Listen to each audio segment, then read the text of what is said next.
Welcome guys to our channel legal 24/7। आप सबका स्वागत करते हैं। जैसे कि आप सबको पता है कि हम आपके लिए कुछ न्यू वीडियोस लेके आ रहे हैं। तो आज हमारा टॉपिक है डॉक्ट्राइन ऑफ इक्लिप्स। क्या होता है इक्लिप्स? आप सबको जनरली इक्लिप्स का मीनिंग तो पता ही होगा। इक्लिप्स का मीनिंग होता है ग्रहण लग जाना। तो हाँ, हमारे कहीं ना कहीं हमारे लॉ में भी ग्रहण की बात की गई है। मतलब एग्जैक्ट ग्रहण नहीं, बट उससे रिलेटेड।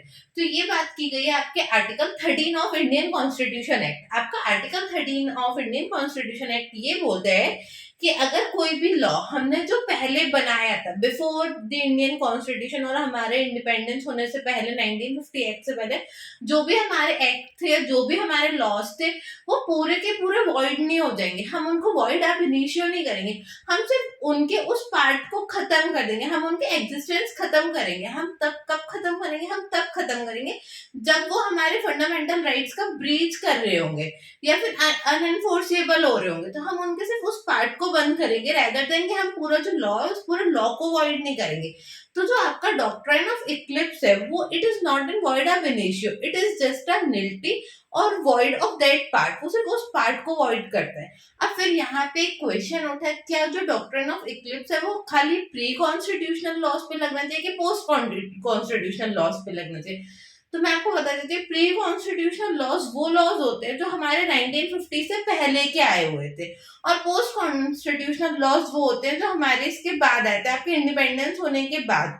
तो उन्होंने बोला बहुत सारे केसेस में यह है कि हमारा प्री कॉन्स्टिट्यूशन पे तो लगना ही चाहिए, बट यहाँ पे हमारे ये जो लॉ को वॉइड नहीं करके, लॉ को वैलिड करके सिर्फ उस पार्ट को जो इनकंसिस्टेंसी में उस पार्ट को वॉइड करेंगे। हम अपने पूरा जो हमारा पूरा लॉ है, पूरे लॉ को कभी भी वॉइड नहीं करेंगे और ना ही वॉइड आप इनिशियो करेंगे, क्योंकि एट द टाइम जब वो हमारा लॉ बना था तो वो सही लॉ बना था। अब वो जब हमारा इंडिपेंडेंस हुआ, इंडिपेंडेंस के बाद वो हमारा इनकंसिस्टेंसी में जा रहा है, इसलिए हम उस चीज को वॉइड अब इनिशियो नहीं कर देंगे, हम सिर्फ उस चीज को वॉइड रखेंगे। अब बात आई पोस्ट कॉन्स्टिट्यूशनल लॉज की।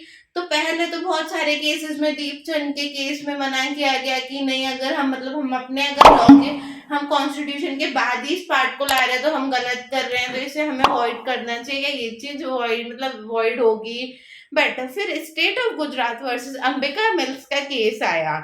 इस केस में ये बोला गया कि जो आपका डॉक्ट्रिन ऑफ इक्लिप्स है वो प्री एंड पोस्ट दोनों कॉन्स्टिट्यूशनल लॉज पे लगता है। तो जो हमारे दोनों लॉज होते हैं वो सिर्फ वॉइड होते हैं, नॉट वॉइड अब इनिशियो। ना तो वो वैलिड की कैटेगरी में आते हैं, ना वॉइड अब इनिशियो की कैटेगरी में आते हैं। वॉइड अब इनिशियो का मतलब होता है कि स्टार्टिंग से ही वॉइड हो जाना, मतलब एट द डे जिस दिन वो एग्जिस्टेंस में आया था उसी दिन से वो वॉइड है। तो हम वॉइड अब इनिशियो किसी को भी नहीं मानेंगे, हम सिर्फ वॉइड मानेंगे जिस दिन से वो हमारा इनकंसिस्टेंसी में आ रहा था।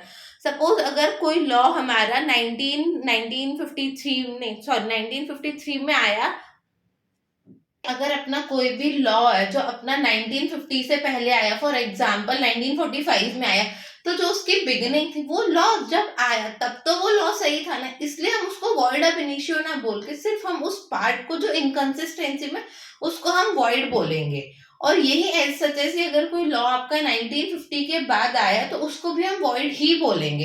ये चीज बोली गई आपकी state of Gujarat versus Ambika mills में कि जो आपका डॉक्ट्राइन ऑफ इक्लिप्स है वो दोनों पे अप्लाई होता है, pre as well as post constitutional laws. Thank you. I hope so कि आप लोगों को इसका बेसिक तो समझ आया होगा। और अगर आप लोगों को कोई भी डाउट हो, प्लीज हमें कमेंट करके या मैसेज करके बता सकते हैं। Thank you.